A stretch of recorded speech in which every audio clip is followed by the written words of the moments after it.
You don't want to upset kids. that fraction of the audience. I know, so you got to keep it loose enough. You got to have your cake and eat it too. Yeah. The last thing you want is a YouTube thumbnail with "woke?" question mark and the. So just avoid it. Sure it's already they're just happening. friends. They're just friends. Should we just do that for this video? Ghostbusters, whoa! People that don't click on the video are going to be very upset at us. Oh no, they become grifters. It's a big red circle around her face. Whoa.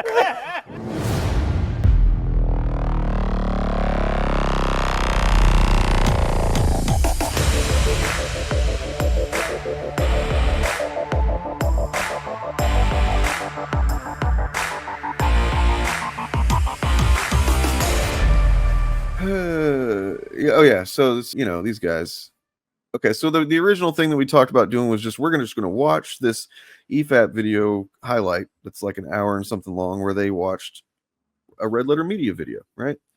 But then I realized that, like, wait, this is kind of something we've been talking about for pretty much since the beginning of the initiative. That we did have like a somewhat of a project starting to be in the works at one point, where we were gonna literally compare these two, because there are people who will seem to think that they're very similar, and I just think that's fucking. I don't know. What do you guys think? Are they similar? I would say no. So, yeah. So I can see where a lot of the anti-fan grifters get inspiration from Red Letter Media, but the difference being, even though I frequently disagree with Red Letter Media, their criticisms frequently come from a pretty reasonable and substantial place. Like, I understand what they're saying. They're not freaking out because woman in something or anything idiotic like that. I respect them. You're right. People love Red Letter Media. Like, everybody wants to think that Red Letter Media is on their side, I think. You know what I mean? Like, they just kind of have they've managed to walk a line of like not being to this or that for a long time. They're the OGs as far as like movie criticism on YouTube, and everything from Doug Walker to fucking EFAP is all it's all on the family tree that started with Red Letter Media. And so it's kind of bizarre that suddenly EFAP would just go after them. Seems like, you know what I mean? They haven't done it before, as far as I know. But it's not bizarre.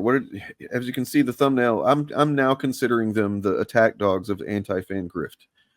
Whenever Pillar of Garbage made a video about Critical Drinkers' fucking obvious, just objective lies about Glass Onion, who fucking ran to his defense? Whenever Anthony Garmuglia or whatever made a video recently, and just generally kind of touched on the grift overall, who ran to defend the grift, right? And then here we are again, where it's like Red Letter Media has said something. I'm not even sure exactly what all they said. I don't think that they went too in depth about it, but we can look at it and see. I don't think we need to watch the whole thing. I just kind of want to get an idea of the general thing, right? Just a little. The thing that's come out of this is apparently at some point the Red Letter Media guys make some kind of what could be very well be just kind of like a joke, if you can imagine those guys making jokes. What? Yeah. Where never they say something about Star Wars theory, or I guess I don't know if they're talking about in particular, but talking about all this stuff with the acolyte, and then yet there's people starving in Africa, and that is the thing that the EFAP fans have latched onto, because they always latch onto something, one little thing. Bob, like that time that you how dare you, Bob? By the way, you went through that video looking for Mueller. Oh, you just remind me. I need to do that more. How dare you? Just look for Mardu bigotry in videos. Yeah, I think I should do that more often. Yeah, it needs to be. You just need to have a segment, like a show where you're like, Bob looks for Mueller to be a bigot in the video. Yeah. Will he find it? A regular segment. If I go to a neurotic stream that he's in, I probably will. Probably. We could just do it as we can do it as a segment on this show. So like just every week we'll just be like, all right, Bob, go. And then like you'll just put on your headphones and start listening to the video and we're like, anything yet?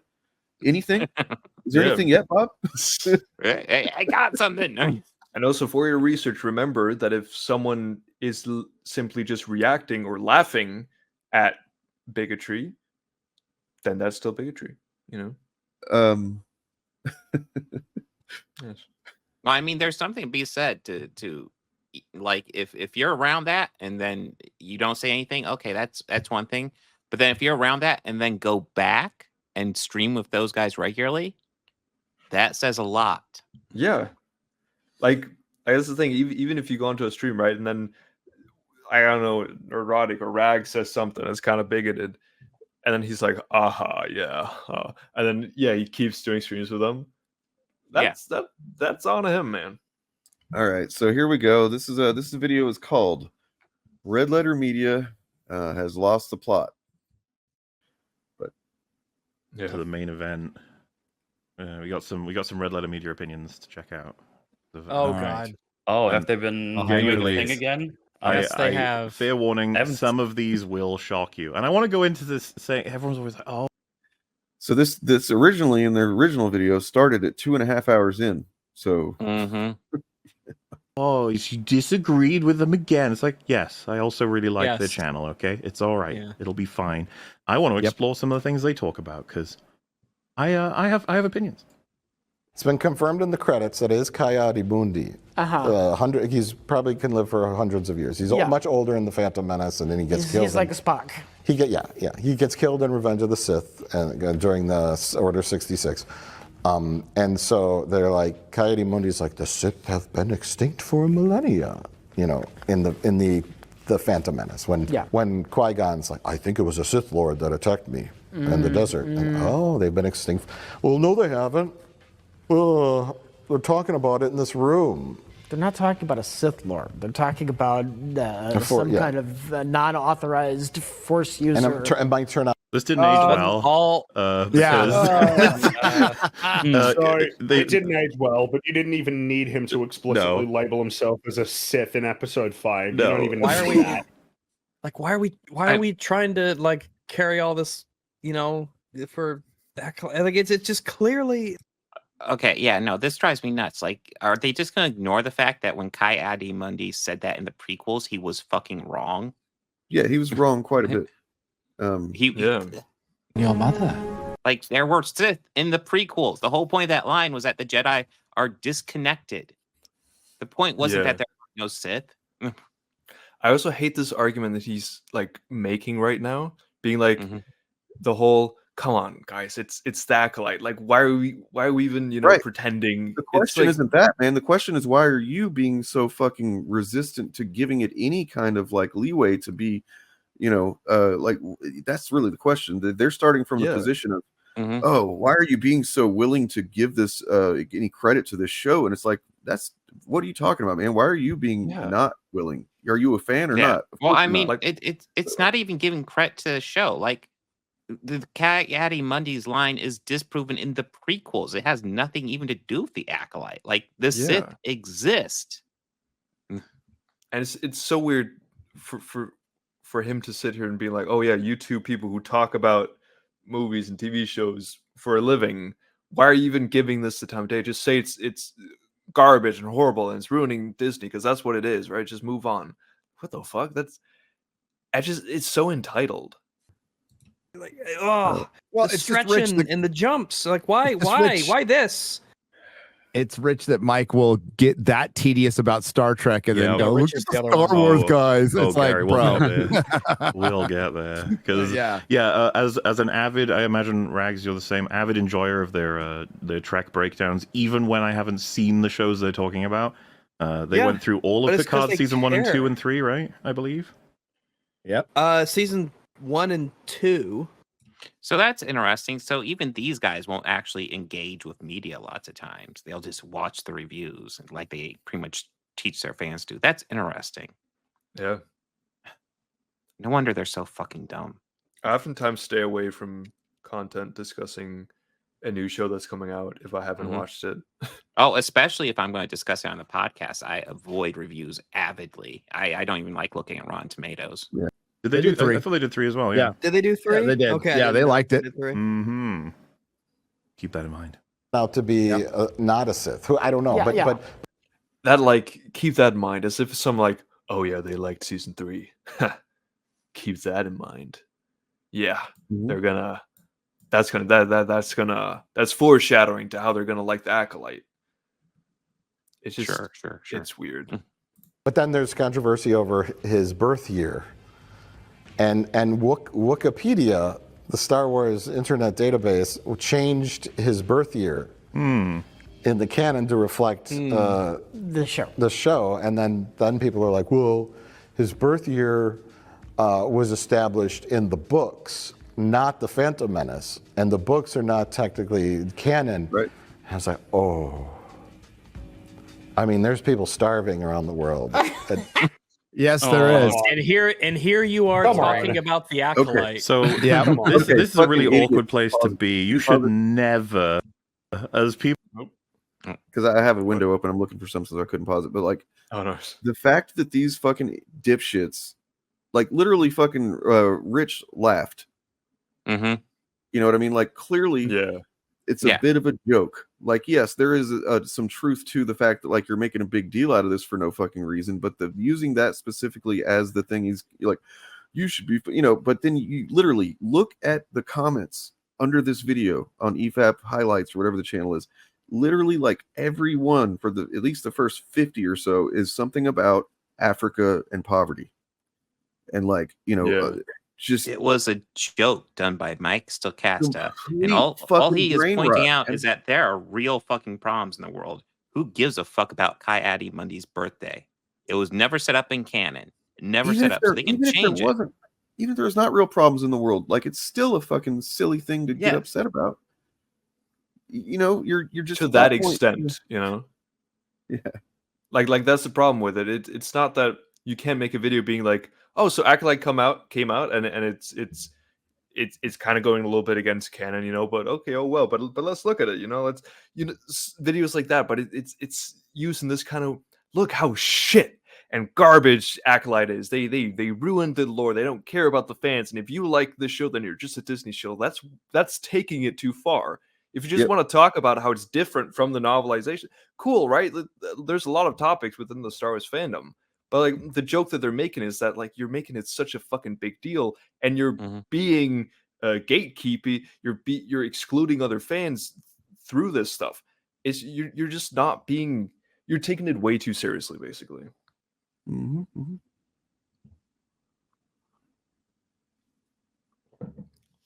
Also, just in general, I hate the whole concept of every frame of pause. Like, like it's just so oftentimes an argument or a sentence won't even be finished, and they're like, so and then they talk about for 20 minutes about it. It's annoying. And then spend all their time ripping apart B movies. But long man good. Okay, so this is the part that pissed me off too, and I hadn't even seen it, but I knew that they basically said this. Mahler's starting to talk about how they spend their time ripping apart B movies, and then they're gonna like get upset because or say criticize other people for carrying them. It's like, okay, what Red Letter Media does with Best of the Worst, because it's one of my favorite shows on YouTube. So they haven't even watched Best of the Worst then, because like they do rip it apart, but they have fun with it. They genuinely enjoy it. The difference between what they do and what EFAP does is Best of the Worst. Red Letter Media is looking for. They're looking through bad movies to find one that they sincerely enjoy. Yeah, gems. Whereas like it's almost the inverse what EFAP does, where they're just watching everything and trying to find the most cynical fucking, harebrained, half-ass, half-thought take to give about it to reduce it down to something that they can shit on. Yeah. I was like what Bob said about like they enjoy it, These people don't they aren't enjoying this content. It's not like they're let's have fun with Acolyte. I don't like, but it's pure hatred. Even when I disagree with Red Letter Media, I never watch their channel and think, oh, these guys don't appreciate movies or media. because I get the genuine sense that they absolutely do. And I feel like Best the Worst really exemplifies that, because like they're just really looking at absolute shit, just looking for gems. And there's something to be said for that, because they're not doing it looking for shit. They're doing it looking for gems. Well, I need to already take a pause, like a break from this video, and watch another video that's from our our new hero, really, the hero of YouTube, Hippo Clipped. Oh, we've looked at this one already, I think, maybe we didn't watch it on this. Maybe I watched it on Fapcast, but like, yeah, just a quick, kind of little cut that channel put together that addresses the canon being broken thing. Yeah, that's great.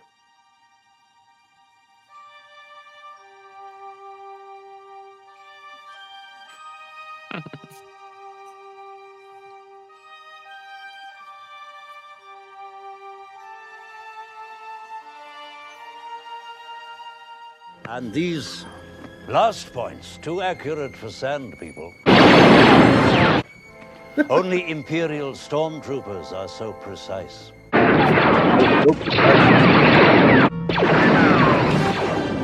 Broken cannon, broken cannon.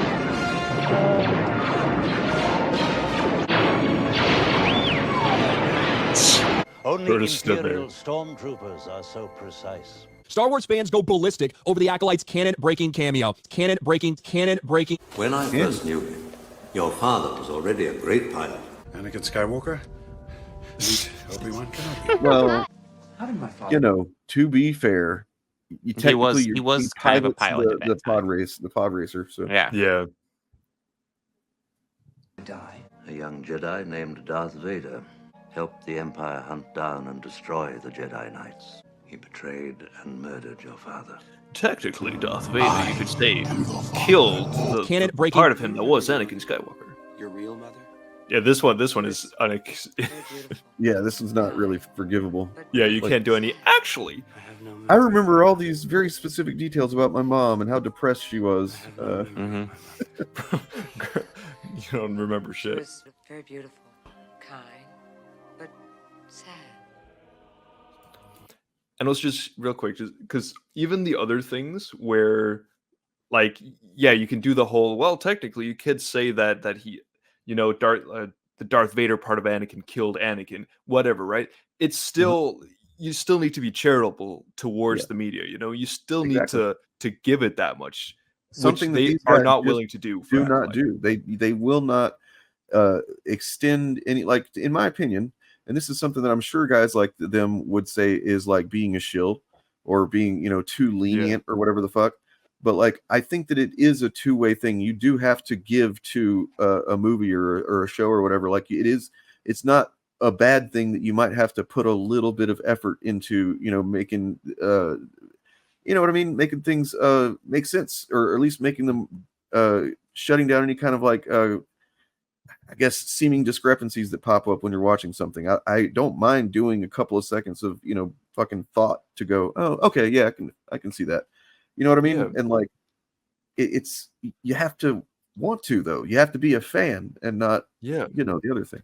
Like, that's the thing. There are things Disney have done with Star Wars where I'm like, okay, yeah, I don't really like this retcon, but so something like Acolyte, I don't fucking care that Ki-Adi-Mundi is now 40 years older.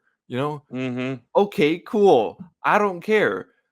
I did more care about when in Obi-Wan Kenobi, the TV show, when Luke gets knocked out and kidnapped and stuff, and he has this big thing happen in his life that's probably pretty traumatic. Because I'm like, it just kind of, for me at least, the way I analyze Luke Skywalker's character, it's like it kind of goes against that, just growing up on this boring ass planet, having nothing special in his life ever happened to him. All of this fantasy stuff is out of his reach. That was, to me, always like it made him very relatable. But now he had this big, he fucking got kidnapped, and saved by a Jedi. Hold on, let me pitch this to you. What if the reason that he had that kind of inner call to adventure was because even though he didn't literally remember it, he had some kind of repressed memories about that incident. And so there's like, he knew there was more out there. And that's why he's like, I'm going to go look at the suns and, fucking think about being out on an adventure and shit. You're a Disney shill. That's all you are, you fucking idiot. Given that much fucking sucking Disney's cock. That's all you're doing. Yeah. What the fuck, man?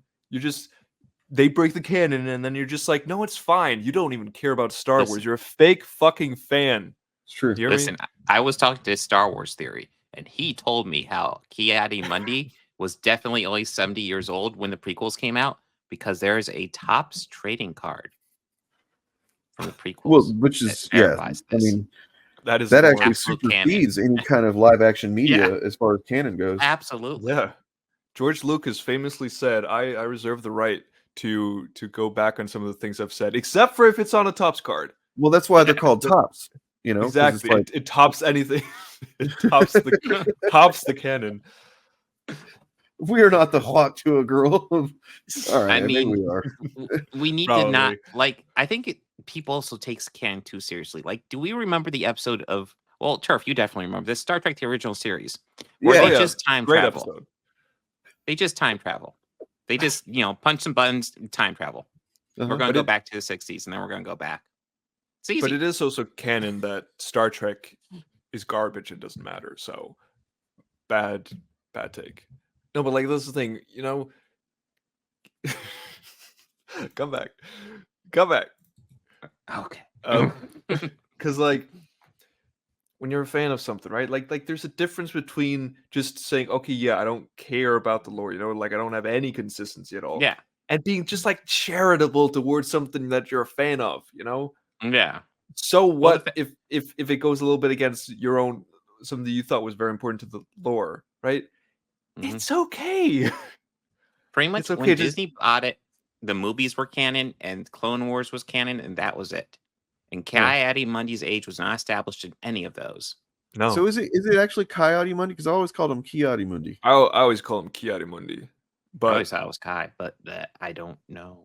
But I've been saying that since I was a child, so like I don't. Right. Yeah. I mean, you still are, but. Yeah. I've been saying it for 2 weeks. Yeah, I only watched the prequels like last Wednesday. The Sith have been extinct for a millennium. I do not believe the Sith could have returned without us knowing. Somehow, the Sith returned. Impossible. I think the Count Dooku was behind it. He is a political idealist, not a murderer. Surrender. Bro was wrong. Your lives will be spared. Impossible. You keep using the word. I don't think it means what you think it means. Ki-Adi-Mundi, very well known for saying this phrase. Impossible. The Sith have been extinct for a millennium. And to be fair, they don't exactly know if it's Sith or what it quite is. Yet fair, they don't exactly know if it's Sith. The problem is, Ki-Adi-Mundi shouldn't have been born for another 40 years. But this is Disney Star Wars. This make it make sense. But this is Disney Star Wars. But this is Disney Star Wars. This is Disney Star Wars. Disney Star Wars. Make it make sense. This might be the wrong He's a one. former Padawan who could put out sustained fires in the vacuum of space. Sustained fires in the vacuum of space. Sustained fires in the vacuum of space. Fires in the vacuum of space. Fires in the vacuum of space. Sustained fires in the vacuum of space.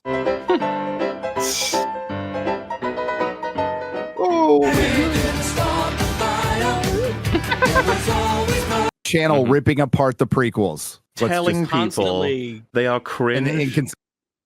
Okay, now let's just go ahead and say fuck this video, because look, we know that we're just gonna sit here and pick apart everything that they say. Let's jump past that. Let's fucking use our big brains instead of doing like reacting to every second. Let's do a literal comparison of how these two channels operate. Yes. Real quick, I just need to quickly go to the bathroom, but you guys can continue. Okay. It'd be cool if we had like a graphic or something that like broke down a comparison between these we two, should right? really get a graphics guy, a guy who does graphics a lot, and to do that for us. So contributions from Bob of the Old Ways, as well as there's some other stuff that I didn't even put on here. All right, so I did not know the word obscurantist until today, but it is a word. Deliberately presenting information in an imprecise way designed to limit inquiry and clarity of understanding of a subject. Okay, that is EFAP. Mm-hmm. Like when you listen to them try to explain, their fucking weird justifications for saying things are objectively bad or whatever the fuck. It's like, it's not something that you can really use as a methodology in another context, usually. Do you know what I mean? Like it's just a thing that is just they're making shit up, essentially pulling it out of their ass. Yeah. As opposed to Red Letter Media, who's clear and concise. They're also entertaining. Brevity, recognition of subjectivity. And as a great man once said, if brevity is the soul of wit, EFAP is the asshole. Yes. Yeah, I mean they've I mean, look, I am glad that they have spoken out a couple of times lately. Very kind of almost passively in some ways about this content, because it's like, as many times as I've seen people kind of like compare Red Letter Media and EFAP, they had to hear it too. They have to have heard it, right? They have to know who EFAP is, I'm sure. Like they're not, they probably do. And they probably definitely don't want to be associated with that shit. So yeah, EFAP cosplays as film understanders, whereas Red Letter Media actually has knowledge of filmmaking techniques. That's something you'll never fucking hear EFAP talk about. Everything from their content is just zeroed in on the literal story. It's like the way they're watching a movie is almost like they're just seeing the screenplay, scroll by on the screen instead of anything else. Yeah. Yeah. It's pure plot.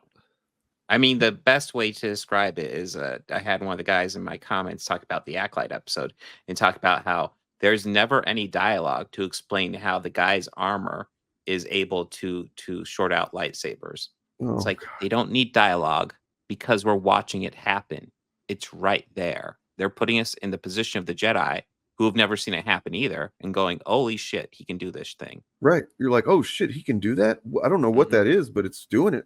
That's part of the experience, man, is not knowing literally everything that's at play. And then these are the types of people that I think would dismiss that as, like being lazy or something. They didn't set it up. They're setting it up by showing it to you right now. Because they're the people that they've heard Chekhov's gun before, and so they think that just applies to literally everything. Yeah. You know what I mean? Like, if you're going to use armor that can disrupt lightsaber, you should have set that up and shown it on the fireplace earlier in the So they think critique is just nitpicking a work's perceived flaws. And I know that whenever we talked to Southpaw and SK and stuff back in the day, they did not like the term nitpicking. And I'd imagine, that's probably because it is nitpicking and they don't want to hear that. If you're doing this like for, we talked about it with them, if you're just doing this because you want to be really, pedantic, I guess, and just like super hyper detailed oriented about pointing out things in a film, okay, but like that's not a way to judge the thing and like criticize. That's not criticism at all. Yeah, that type of thing is not my bag. If you want to do it, that's fine, but understand it's not objective. Your final say is not the say. It's all subjective, man. And they believe film analysis is mostly based on objective criteria, which is stupid. Whereas Red Letter Media understands subjective nature of film. And, of course, it gets tricky because people will talk about a movie and stuff as if it's just objective, in any way. Like, unless you're literally stopping every opinion you say to say, well, that's just my opinion, that's subjective, then it's going to kind of sound like you're saying it from an objective point of view. I mean, you are kind of taught, like when you go to film school and writing school, when you're writing your opinion, to kind of give it as fact. Now, it doesn't mean it is a fact. You are definitely giving an opinion, but like you present it in an authoritative voice. Yeah. That's just something you're taught. I mean, even like in other academic fields, even if it's more scientific, like if you're giving an argument, oftentimes you don't have to say, in my humble opinion, you're just laying out your argument, and you assume people understand, okay, yeah, this is my argument, this is my point of view that I'm coming with here, right? But with movies, it's this weird thing, and EFAP has always been a point of fascination for me since I really knew who they were, because I've like tried to understand the impetus to be so much of a dick about your movie opinions to where like we'll get to it. It's on these lists. See, EFAP doesn't understand that film and TV is a visual language, and that film TV writing is not just dialogue. And that's like what we were just talking about with the armor that can break the lightsabers, right? Like there's something being communicated there that's not verbal, and you should just be not an idiot and go, oh, that's something about his armor there, or these gauntlets or whatever can do that, and you know, it's fine. You don't, yeah. Whereas Red Letter Media, they actually got popular through a scripted character, Mr.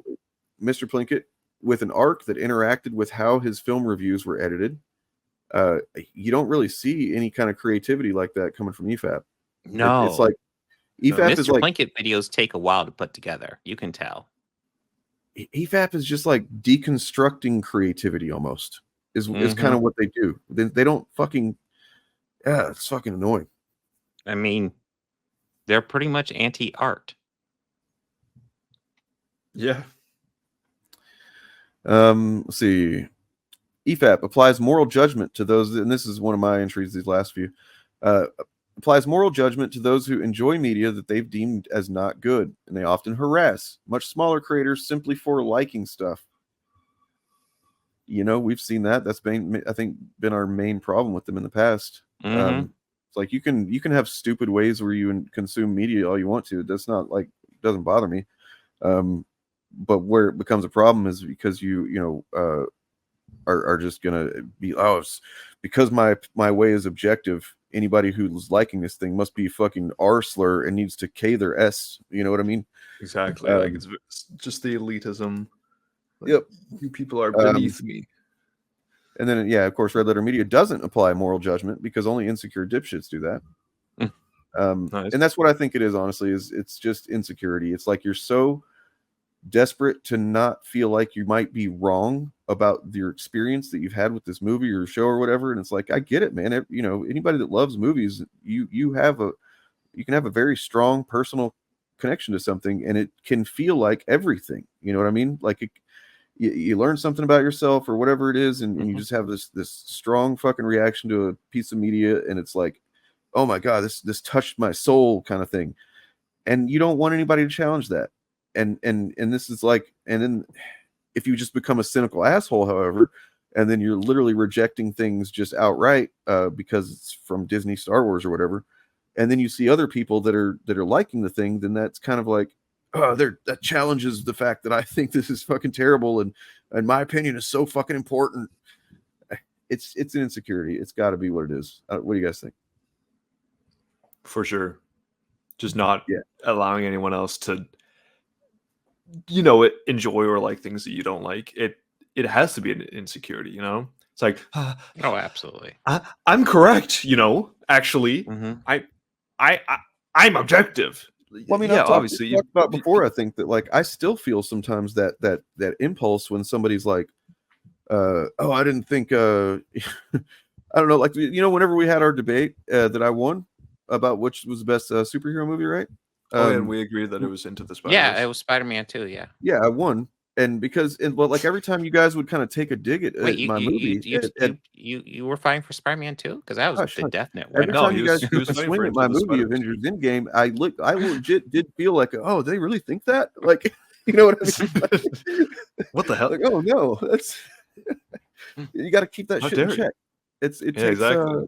You got to fucking check yourself before you wreck yourself. It's like everyone does it, like we want to defend the things that we enjoy, and then sometimes we just don't understand how that other people would find something better, but like, who cares? It's cool talking to someone who likes a different movie than you, or and you disagree about a movie. That's awesome, and you can have a discussion about it. Cool. When that discussion becomes bad, when one person starts insulting the other, becoming nasty about it, saying, well, you're not a real fan, actually, because you don't like this movie. That's actually a beautiful fucking human interaction if you let it happen, right? Like, where you're like, my experience is this and yours is that. Oh shit, tell me about that, man. Like, that's, I didn't have that, but I want to know, what that's like for you, kind of thing. Like, if you can fucking literally be open to that kind of thing and not be a closed off, emotionally undeveloped tool, you can have a pretty good human fucking exchange there. And then we got EFAP allowed themselves to become tools of alt-right YouTube grifters like Nerdrotic, and maybe being a little bit flippant here, but Red Letter Media, they're still independent hacks and frauds.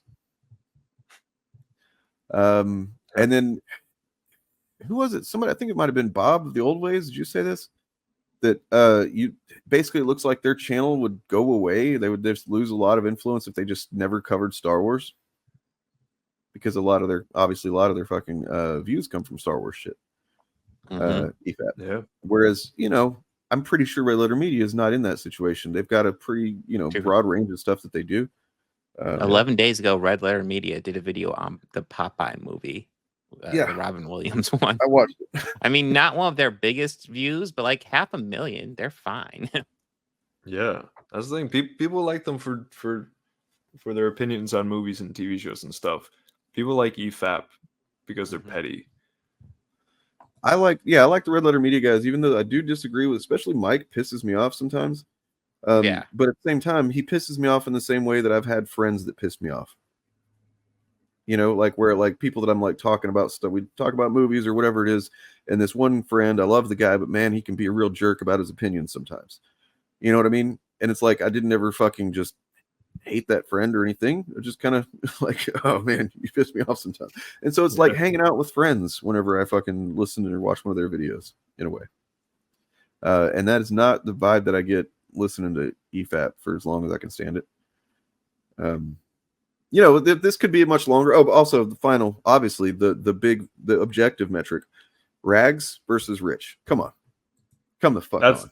That's good. God damn that. Why would we even compare them? Rich is awesome. Yeah. Rich is like, he's like a, I don't know, like 7 like cherubs stuffed into a unhealthy middle-aged man. Yeah. He is Rags is a dog, and I frequently wonder why he hasn't been put down yet.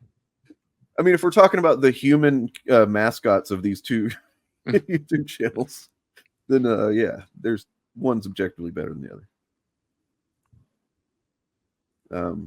Rich and Jay are fun. I even like Mike.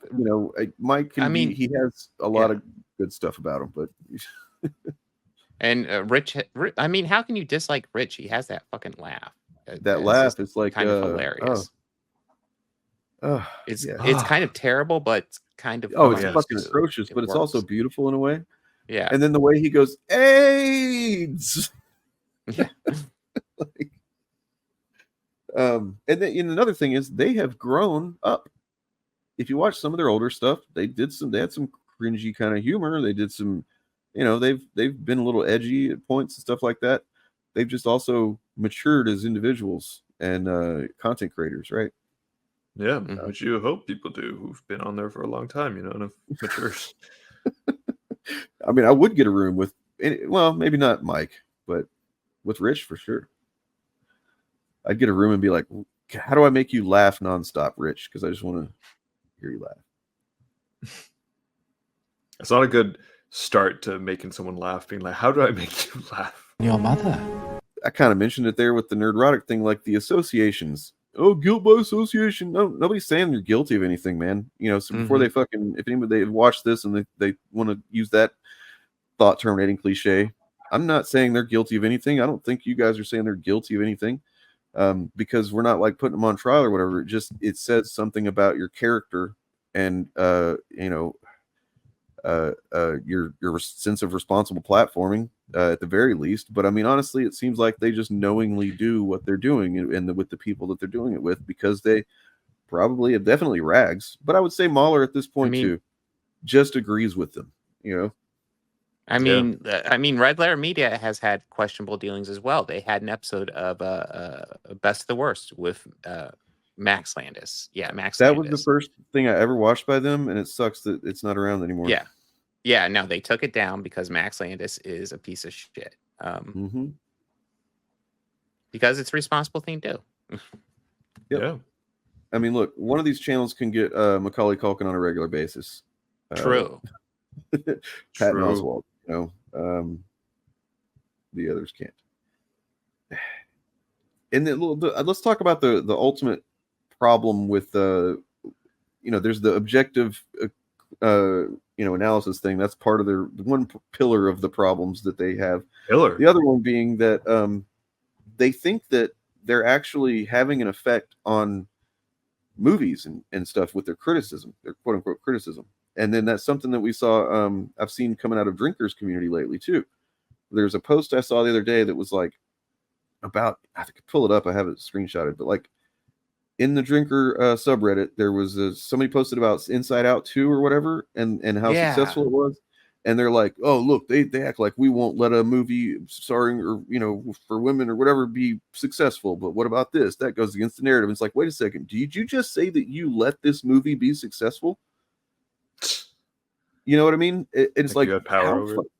And then I started thinking about it, COVID and everything. If you've generally been buying into the bullshit from these channels for the last couple of years, then they probably do think that they do have that power, right? Because movies aren't doing well. Generally, so they actually do think they've been fucking tanking woke movies or whatever, and that's insane.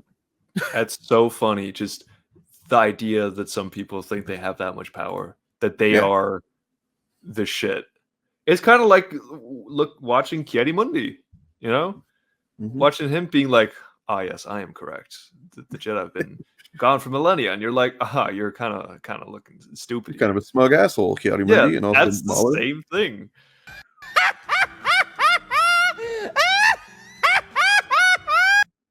Jesus, it is shrill. It is disturbing, yet strangely charming. Well, it's charming because he's just like this. He just doesn't give a fuck. It's just like, this is how I laugh. I'm experiencing joy right now, and you're gonna fucking deal with it. How do you do, fellow kids? Padawan who can put out sustained fires in the vacuum of space. Sustained fires in the vacuum of space. Sustained fires in the vacuum of space. Fires in the vacuum of space.